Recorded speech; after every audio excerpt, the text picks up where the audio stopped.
उपस्थित पालकवर्ग, सर्व गुणवंत विद्यार्थी, सर्वांना पहिले माझा नमस्कार। मी इथे उशिरा आल्याबद्दल, कार्यक्रमाचे अध्यक्ष असताना उशीर झाल्यामुळे मी सगळ्यांची माफी मागते। आणि मांगू मर्चंट्स कोऑपरेटिव्ह बँक आणि मर्चंट्स जनकल्याण ट्रस्ट यांची मी आभारी आहे की त्यांनी मला इथे बोलण्याची अपॉर्च्युनिटी आज दिली आहे।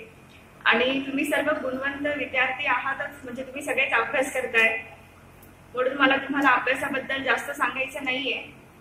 पण आता तुम्ही 10th आणि 12th आणि सगळ्यात महत्त्वाचं मला इथे जे वाटलं ते क्रीडा क्षेत्रातले जे स्टुडंट्स आहेत त्यांना प्रमोट करताय।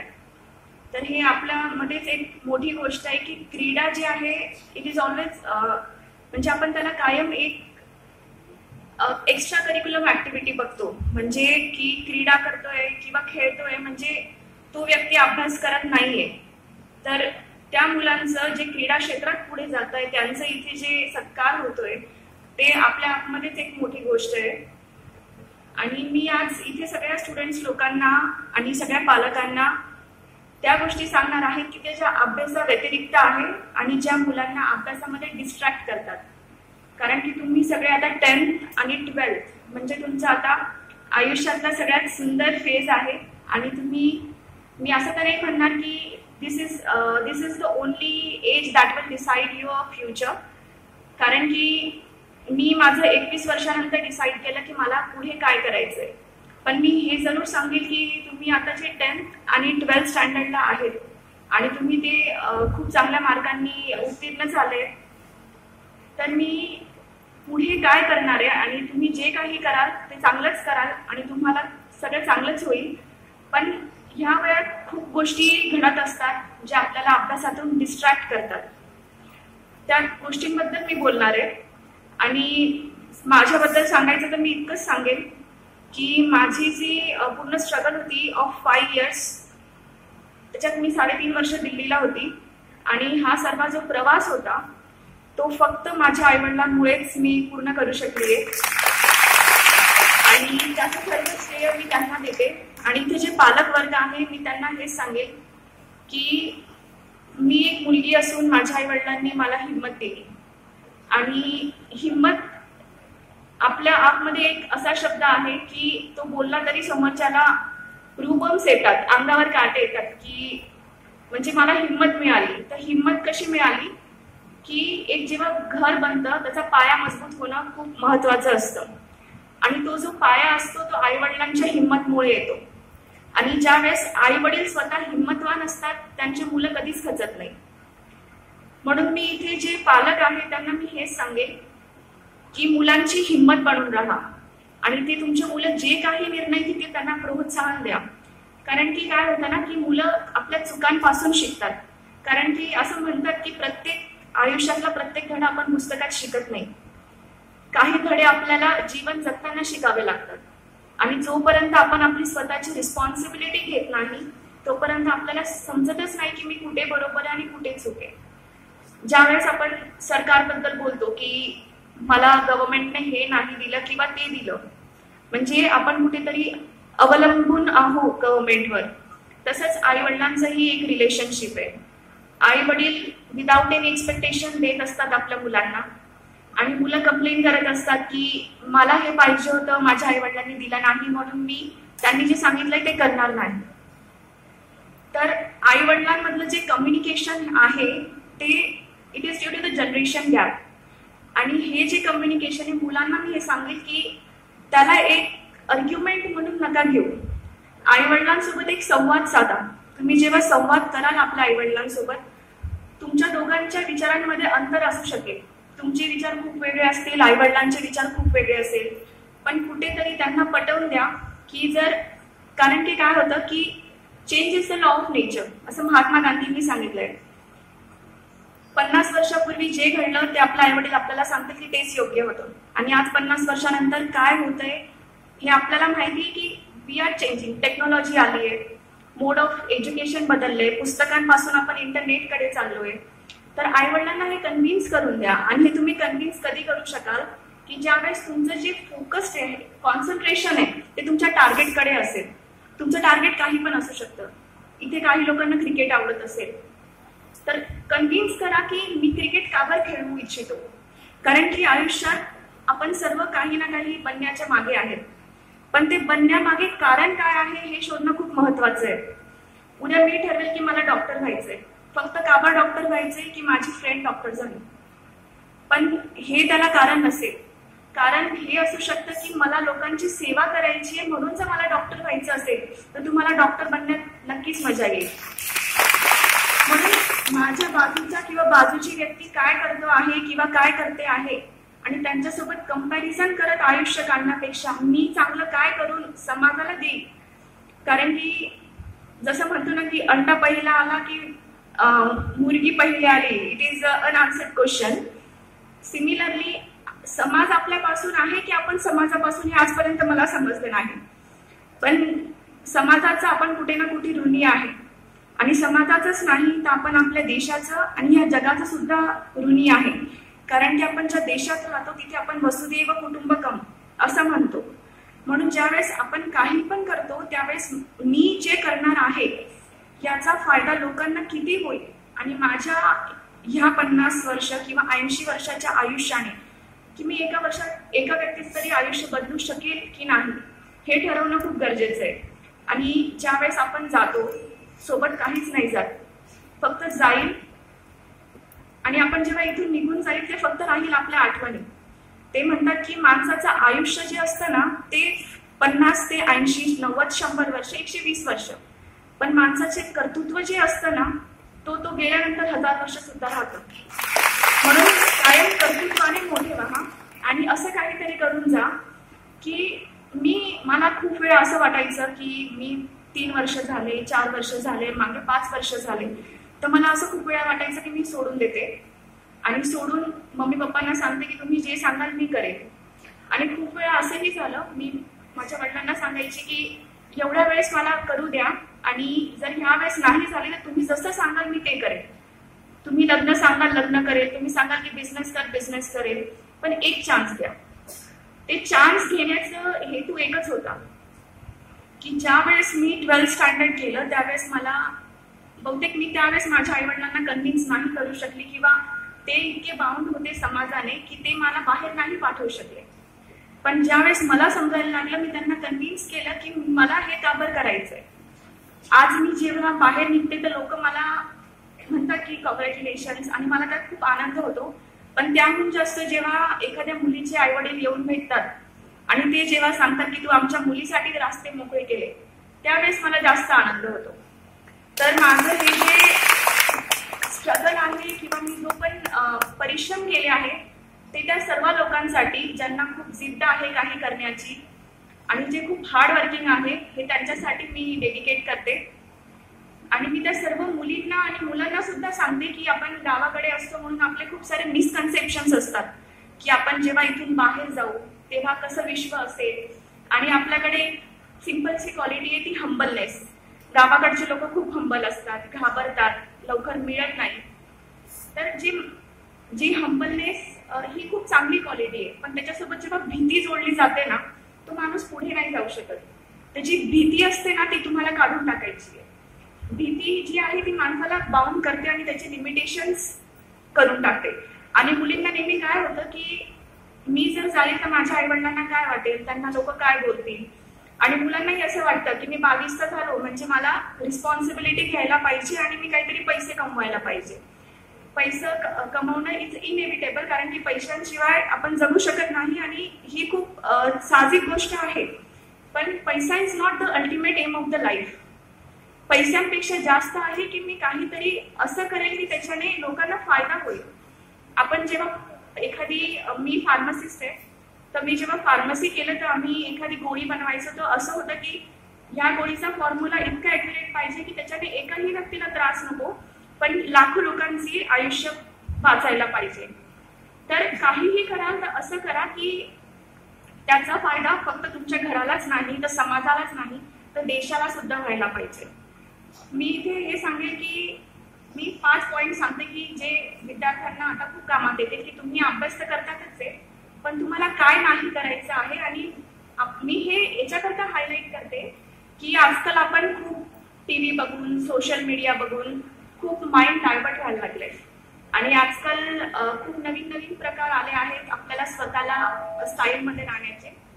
तर मी सगळ्यात पहिले 5 गोष्टी सांगेन त्या तुम्हाला सगळ्या स्टुडंट्स लोकांना अवॉइड करायच्या आहे सक्सेसफुल होण्यासाठी आणि जे काही क्षेत्र निवडाल त्याच्यात पुढे जाण्यासाठी.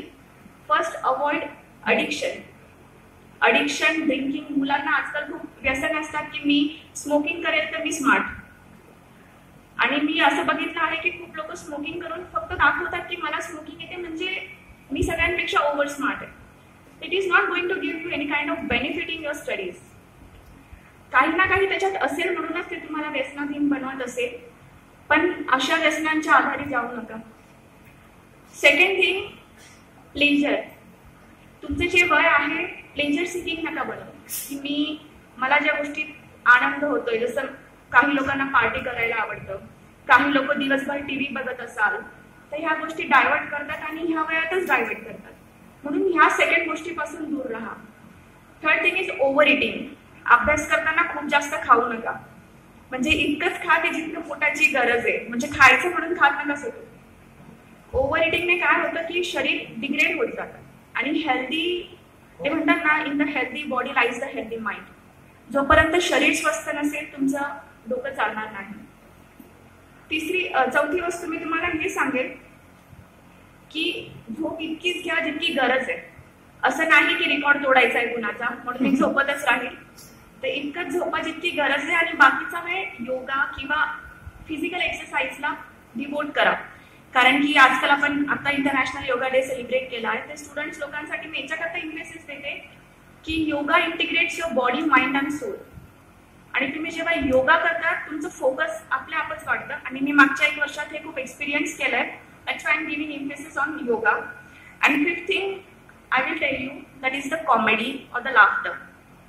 इतकीही मजाक नका उडवू की त्या मजाकमध्ये तुम्हाला समजणारच नाही की what is the seriousness of life.